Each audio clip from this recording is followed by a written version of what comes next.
भंडाऱ्यामध्ये ऊस उत्पादन कोसळलेले अक्षरशः साखर कारखान्याच्या उदासीन धोरणामुळे उत्पादन कोसळलंय।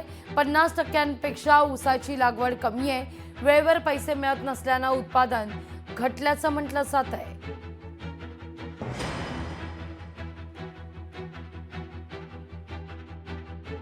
जांभोरा येथील ऊस उत्पादक शेतकरी आहे आणि माझ्या शेतावर मागे 10 एकराला ऊस होता, परंतु कारखान्याच्या उदासीनतेमुळे मी पूर्णपणे ऊस मोडला आणि यावर्षी फक्त 1 एकराला माझा ऊस आहे। कारण की ऊस पीक हा 12 महिन्याचा आहे आणि कारखान्यात जाईपर्यंत त्याला ते 14 ते 15 महिने लागतात। त्याच्यामुळे आपण आपला प्रपंच ऊसाच्या भरोश्यावर चालवू शकत नाही। त्याच्यामुळे आम्हाला दुसऱ्या पिकावर वळावं लागलं।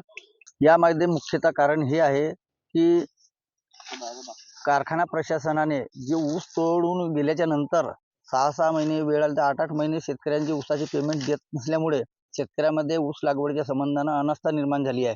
कारण वर्षभराचा पीक लागवड करून जर त्या पैसे मिळवण्यासाठी दुसरे 8 महिने लागत असेल तर असे एकूण 12 आणि 8 20 महिन्याच्या ऊसाला जर पैसे मिळत नसतील तर शेतकरी नगदी पिकाकडे दुसऱ्या पिकाकडे वळण्यास प्रारंभ केलेला आहे।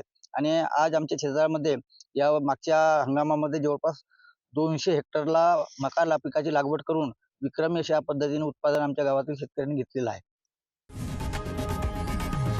लोकशाही मराठी ऐका, पहा, जागरूक रहा।